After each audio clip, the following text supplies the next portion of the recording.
कि तानाशाही तरीके से देश को चलाने की कोशिश हो रही है। आप विपक्ष में के बीच में जो मर्जी मतभेद हों, आपके राजनीतिक किसी पार्टी से जो मर्जी मतभेद हों, लेकिन जब आप दूसरे की आवाज़ को दबाने की कोशिश करते हैं, जब आपको लगता है कि कोई भी आवाज़ मेरे खिलाफ उठे उसको दबा देना चाहिए, ख़त्म कर देना चाहिए, तो फिर आपके अंदर अंग्रेज़ों की मानसिकता आ जाती है, तो फिर आपके अंदर वही तानाशाही रवैया आ जाता है। और जब जब तानाशाही रवैया हावी होता है किसी व्यक्ति के दिमाग के ऊपर, तो लोकतांत्रिक देशों में जनता उनको ऐसा सबक सिखाती है कि वो अब आने वाली पीढ़ियां भी उनकी कभी इस तरीके का दुस्साहस नहीं कर पाती, कभी भी उस पार्टी के लोग, उस संस्कृति के लोग कभी भी ऐसा दुस्साहस नहीं कर पाएंगे, दोबारा तानाशाही के बारे में सोचेंगे भी नहीं। तो अमृतपाल पंजाब में सरकार आपकी है, पुलिस आपकी है, लेकिन अमृतपाल के मुद्दे को देखा जाए तो हरियाणा सरकार भी आपके ऊपर आरोप लगाने लगे कि पुलिस जो है विफल रही है। देखिए, मुझे तो बड़ा अचरज होता है इस बात पे। अनिल विज जी ने जो बोला, वो कह रहे हैं कि हमारे यहाँ पे रुक के चले गए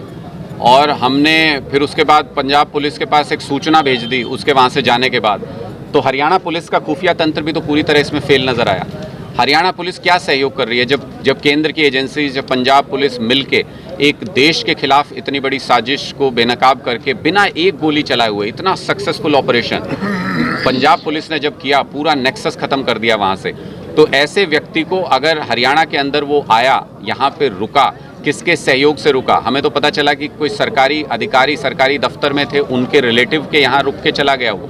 तो ये पूरी तरह से हरियाणा सरकार के खुफिया तंत्र और पुलिस का फेलियर है। अपने सिर से आप कोई भी हटाने के लिए, तमगा या आरोप हटाने के लिए आप किसी भी दूसरे व्यक्ति को, किसी दूसरी सरकार को दोषी ठहराते रहिए, उससे आप सक्सेसफुल थोड़ी हो जाते हैं। ये तो छुपा हुआ थोड़ी केंद्र सरकार की रिपोर्ट है कि पंजाब आज के दिन में लॉ एंड ऑर्डर में दूसरे नंबर पे पूरे देश के अंदर, और हरियाणा आज के दिन में 36वें नंबर पे लॉ एंड ऑर्डर में पूरे देश के अंदर। नागरिक सुरक्षा के मामले में हम 36वें नंबर पे।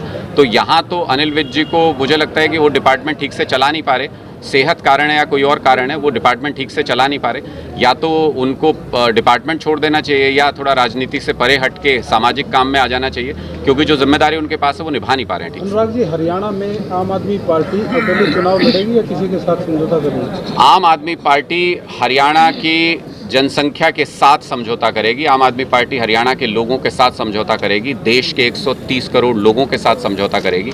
हमने पहले भी कहा है, सरकारें बनाना या किसी की सरकार गिराना, पार्टियों के गठबंधन करना, ये राजनीति नहीं है।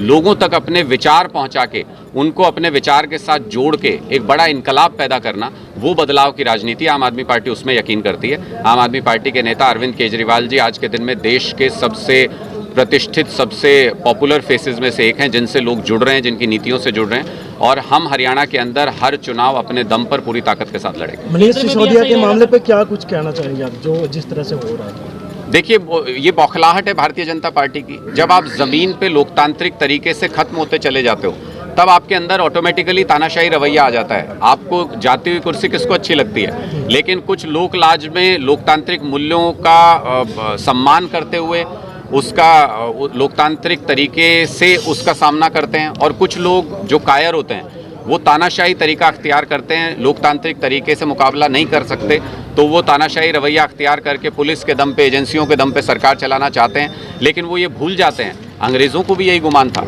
अंग्रेज़ों को भी लगता था कि भगत सिंह जी को फांसी चढ़ा दो, जेल में भेज दो, तो फिर कोई आज़ादी नहीं मांगेगा। लेकिन आज़ादी मांगी। एक शहीद भगत सिंह अगर फांसी चढ़ाए गए तो हज़ारों लाखों शहीद भगत सिंह देश में पैदा हो गए। एक मनीष सिसोदिया को जेल भेजोगे अच्छे स्कूल बनाने के लिए, हज़ारों मनीष सिसोदिया पैदा हो जाएंगे। पूरे देश में अच्छे स्कूल बनाने की मुहिम चलाएंगे और देश के हर बच्चे को अच्छी शिक्षा देंगे।